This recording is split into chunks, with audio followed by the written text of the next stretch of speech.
إن الحمد لله نحمده ونستعينه ونستغفره ونعوذ بالله من شرور أنفسنا ومن سيئات أعمالنا من يهده الله فلا مضل له ومن يضلل فلا هادي له أشهد أن لا إله إلا الله وحده لا شريك له وأشهد أن محمدا عبده ورسوله. Banyak orang sekarang ini nggak sabar dalam menuntut ilmu, gitu. Baik itu dalam membaca buku, dalam menghadiri majlis ilmu, gitu. Kalau cuma sekedar kita membahas satu tema, dua tema, selesai, nggak teruji kesabaran kita. Yang teruji itu gimana? Ketika kita membaca satu kitab atau membahas sebuah kitab, dari awal sampai akhir dia hadir umpamanya. Ini baru teruji kesabaran dia dalam menuntut ilmu. Karena menuntut ilmu itu butuh proses, gitu. Nggak sembarangan. Tidak sembarangan, nggak bisa cuma satu, dua kali dia hadir, kemudian dia menjadi seorang yang alim. Nggak ada. Maka Imam Syafi'i mengatakan di antara syarat kita mendapatkan ilmu yaitu tulu zaman. Panjang waktunya, lama waktunya. Kita kajian 1 jam, 2 jam aja udah ngelihat jam lagi. Duduk udah nggak betah. Ya, udah ngelirik sana, ngelirik sini. Nengok sana, udah nggak fokus sama sekali. Padahal ngajinya seminggu sekali. Gitu. Kalau ulama tiap hari, Imam An-Nawawi rahimahullah 12 pelajaran dalam satu hari. Ya, setiap hari 12 pelajaran beliau pelajari. Makannya di malam hari. Bayangin, Imam Nawawi rahimahullah muda, memiliki karya yang begitu banyak dan besar dan dijadikan rujukan oleh kaum muslimin. Umur 40 tahun, 40 lebih, 43-an, 45, ikhtilaf para ulama. Ketika beliau wafatnya, meninggal dalam usia yang sangat muda. Gitu. 12 pelajaran satu hari. Kita seminggu 1 pelajaran atau 2 pelajaran. Gitu. Itu pun 1 jam atau 2 jam, paling lama 3 jam. Itu aja udah gak betah, gak sabar kita. Bahas kitab, ya Allah, nih kapan selesai kitab ini? Kalau kajian cuma bukan berarti kita meremehkan kajian tematik, gak apa-apa, sekali 2 kali gak masalah. Tapi kalau kita mau memiliki pondasi yang kuat, ya bahas kitab dong, dari awal sampai akhir. Gitu. Bertahap kita nuntut ilmu itu bertahap. Ya, nggak bisa kita lompat. Nggak bisa. Bertahap, semuanya ada tahapannya. Kalau cuma kita 1 jam, 2 jam tema ini, nanti minggu depan tema ini lagi, kemudian minggu depan tema ini lagi. Nggak bakal pintar kita sama sekali. Dan kita nggak memiliki pondasi yang kuat. Gitu. Tapi kalau kita runut dari awal, kitab-kitab yang sederhana terlebih dahulu, kemudian berpindah kepada kitab yang lebih susah dengan bimbingan seorang guru, kuat dia. Dan itu yang dilakukan oleh para ulama kita, ya Allah Bapak Azzaikumullah. Tidak dilakukan oleh talib zaman sekarang. Penuntut ilmu zaman sekarang, mentang-mentang udah bisa bahasa Arab, ya udah. Ya. Dia merasa dengan kebisaan dia bahasa Arab sudah bisa membaca seluruh kitab para ulama. Padahal nggak bisa. Nggak ada yang mengatakan, satupun ulama yang mengatakan bahwasanya Anda bisa bahasa Arab, Anda bisa membaca semua kitab ulama. Nggak ada. Karena ilmu itu memiliki tahapan-tahapan. Makanya para ulama mengatakan, ya ta'amul kibar summus sighar. Makanan orang gede itu racun buat anak kecil. Nah, itu berlaku buat ilmu. Nggak bisa udah bisa bahasa Arab, kemudian saya mau beli, atau saya mau membaca Fathul Bari. Nggak bisa. Fathul Bari itu buku, siapa yang berhak membaca Fathul Bari? Adalah orang yang punya takhassus, mutakhassis. Dia punya pengetahuan tentang berbagai macam cabang ilmu. Baru dia bisa baca Fathul Bari. Dan ini bukan saya yang mengatakan. Ini para ulama yang mengatakan. Di antaranya Syekh Fatih Al-Mausili. Ketika ditanya tentang tahapan-tahapan apa yang mesti dilakukan oleh seorang penuntut ilmu. Penuntut ilmu nggak boleh Fathul Bari itu nggak bisa dibaca. Awal-awal itu. Karena pembahasan dalam Fathul Bari itu masuk di situ. Usul fiqih, nahwu, sharaf, adab, balaghah. Semuanya. Kalau kita nggak paham, bengong kita. Gitu. Nah, ini baru bisa bahasa Arab. Disangka bahwasanya semua kitab para ulama sudah bisa dia lahap. berjilid-jilid. Sehingga dia timbul kesombongan, kemudian tidak lagi mau hadir ke dalam majelis ilmu. Nggak bisa begitu. Gitu. Ada tuntutan-tuntutannya, sabar. Gitu. Satu kitab, baca, diulang lagi, difahami. Sudah faham, baru berpindah kepada kitab yang lain. Syekh Saleh Al-Syekh, hafizahullah. Beliau punya satu kitab namanya At-Tariq ila Nubughil Ilmi. Di situ beliau cantumkan, seorang penuntut ilmu itu, ya, berpindah kepada kitab yang lain, itu jangan nggak asal berpindah. Udah selesai nih, oh, Riyadhus Shalihin selesai, baca, pindah, ambil lagi kitab yang lain. Enggak. Sebelum kita pindah, tanya dulu kepada diri kita, nih, kitab udah kita kuasai belum? Udah kita kuasai belum? Contoh, umpamanya contoh yang sederhana, kayak Ushul Tsalatsa, yang saya katakan kemarin. Antum udah baca apa belum? Nggak usah baca, udah punya apa belum? Ushul Tsalatsa. Ya. Kitab Ushul Tsalatsa. Coba dibaca. Habis dibaca nih, selesai. Langsung, oh berarti saya udah bisa melangkah ke tahapan selanjutnya, Ustaz. Enggak, ntar dulu. Dites dulu mestinya. Hah? Menguasai tidak? Menguasai itu dengan apa? Apabila dia disuruh untuk mengajarkan Ushul Tsalatsa, dia bisa. Tanpa harus mewajah. Itu menguasai. Baru kemudian berpindah kepada kitab selanjutnya. Gitu. Nggak asal pindah. Ya. Kalau kita kan pengajian udah selesai. Ya, kita alhamdulillah sudah selesai membahas kitab Tauhid. Kita nanti pekan depan kita akan bahas kitab yang baru. Udah. Begitu bahas kitab yang baru, kitab Tauhid, wallahu a'lam.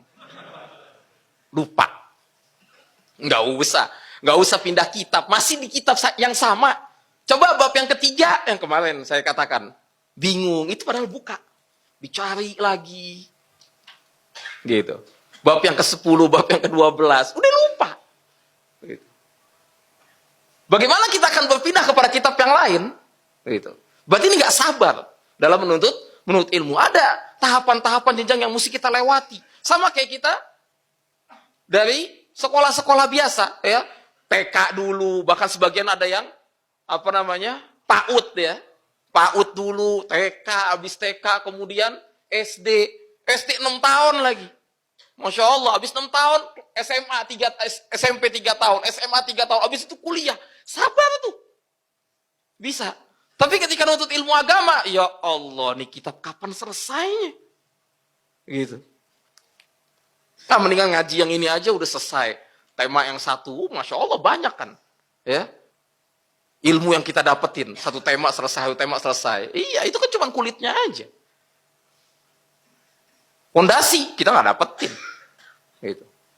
Makanya kita harus sabar dalam menuntut ilmu. Jangan kita mengeluh. Ya. Kita sabar. Dan ikhlas karena Allah Subhanahu Wa Taala. Karena ikhlas itu yang akan membantu kita untuk sabar dalam menuntut ilmu. Kalau kita nggak ikhlas karena Allah Subhanahu Wa Taala, maka kita nggak bakal sabar menuntut ilmu. Gitu. Sehingga tahapan-tahapan yang mestinya kita lewati, kita tinggalkan begitu saja, yang akhirnya itu membuat kita sesat. Ya, membuat kita sesat. Karena ada sebagian juga yang membaca kitab-kitab yang memang dia juga nggak menguasai. Gitu. Tidak bisa, dan dia ajarkan. Dia yang nggak menguasai, kemudian dia mengajarkan itu kepada murid-muridnya. Akhirnya yang ada kebodohan tambah kebodohan. Gitu.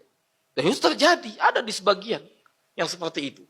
Makanya ini yang mesti diperhatikan ayolah Bapak Ibu. Kita sama-sama belajar. Saya antum sama-sama belajar.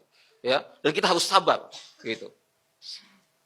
Sabar dalam arti kita manfaatkan waktu luang, kemudian juga kita membaca kembali, mengulang kembali pelajaran, mencatat.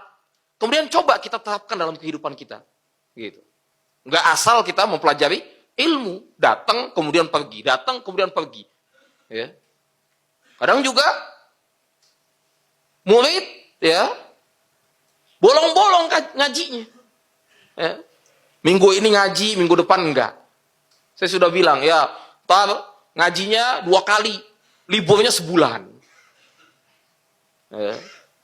Jadi ngaji itu kayak ngeces buat sebulan.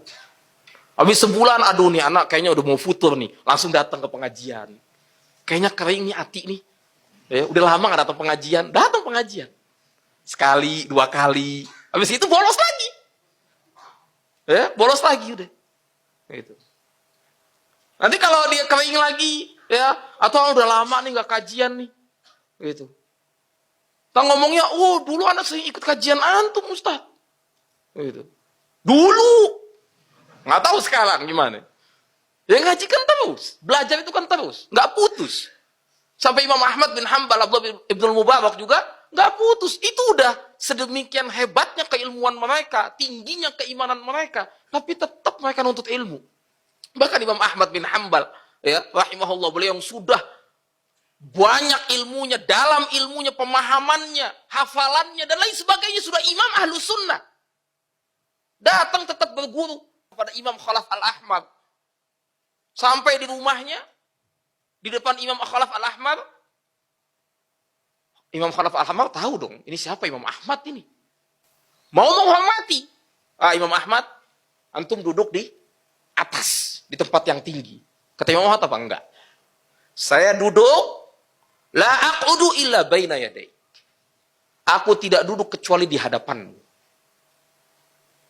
Umirna an natawadhu'a lil ilm. Kami diperintah untuk tawadhu dalam menimba ilmu. Ini Imam Ahmad, kelasnya Imam Ahmad. Gitu. Masih nimba ilmu. Disuruh duduk di tempat yang tinggi karena beliau adalah orang yang terpandang dalam hal ilmu dan semuanya. Dihormati sama gurunya yang orang yang dia pengen ambil ilmu. Enggak, saya pengen duduk depan antum. Sudah. Saya nggak mau duduk tempat yang tinggi, di depan antum. Dan kita disuruh, diperintah untuk tawadhu. Itu para ulama. Sabar dalam menuntut ilmu. Dan mereka nggak malu dalam menuntut ilmu. Meskipun keilmuan mereka sudah tinggi. Gitu. Nah, ini yang patut kita contoh. Yang patut kita contoh. Gitu. Sabar dalam menuntut ilmu. Ya. Dan ini yang hilang dari sebagian diri kita. Ya. Sebagian kita hilang. Yang seperti ini. Nggak sabar kita menuntut ilmu. Ya, maunya cepat. Maunya selesai. Habis. Gitu. Tidak. Sabar bertahap ilmu ini. Sampai kita mendapatkan apa yang kita inginkan dan cita-citakan. Dan nuntut ilmu ini, ayolah Bapak Hazakumullah, bukan tujuannya agar kita itu terlihat pintar, terlihat orang yang memiliki keistimewaan dibandingkan yang lain. Oh Masya Allah nih, orang nih pengetahuannya banyak. Bukan itu tujuan kita. Tujuan kita nuntut ilmu itu agar kita sampai kepada maqam apa? Al-ihsan. Apa al-ihsan? An ta'budallah ka'annaka tarah, fa in lam takun tarahu fa innahu yaraka. Bagaimana kita nuntut ilmu yang kita tuntut ini mengantarkan kita sampai ke derajat yang paling tinggi dalam ibadah kepada Allah. Yaitu hendaknya kita beribadah seakan-akan kita melihat Allah Subhanahu wa ta'ala. Dan kalau kita tidak sampai kepada derajat itu, ketahuilah bahwa Allah Subhanahu wa ta'ala melihat kita. Itu tujuan kita. Bukan agar kita terpandang, agar kita dianggap bahwasanya sebagai seorang yang alim, orang yang banyak ilmunya, banyak hafalannya, pengetahuannya luas, wawasannya luas. Bukan itu tujuan kita. Tapi tujuan kita agar kita mencapai derajat yang tertinggi dalam ibadah kepada Allah, dalam taqarrub kepada Allah Subhanahu wa ta'ala. Gitu. Ilmu-ilmu yang selama ini kita tuntut membawa kita sampai kepada sana, kepada itu. Manzilah itu, kedudukan itu. Bagaimana kita beribadah kepada Allah seakan-akan kita melihat Allah Subhanahu wa ta'ala. Kalau nggak bisa, ketahuilah bahwasanya Allah melihat kita. Gitu.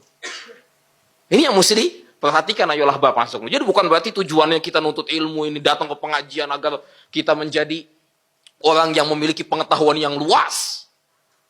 Ya. Sehingga kita unggul dibandingkan yang lain. Tidak. Karena banyak di antara kita mungkin timbul yang seperti itu. Oh, saya sudah baca kitab ini, sehingga saya unggul dong dibandingkan yang lain. Saya lebih pintar dibandingkan yang lain. Tidak. Kita nuntut ilmu bukan untuk itu. Tapi bagaimana kita bisa mencapai manzilah yang tinggi di sisi Allah Subhanahu wa ta'ala. Yaitu manzilatul ubudiyah. Bagaimana kita menjadi hamba Allah total di hadapan Allah Subhanahu wa ta'ala. Ubudillah ka'annaka tarah. Hendaknya engkau beribadah kepada Allah seakan-akan kau melihat Allah Subhanahu wa ta'ala.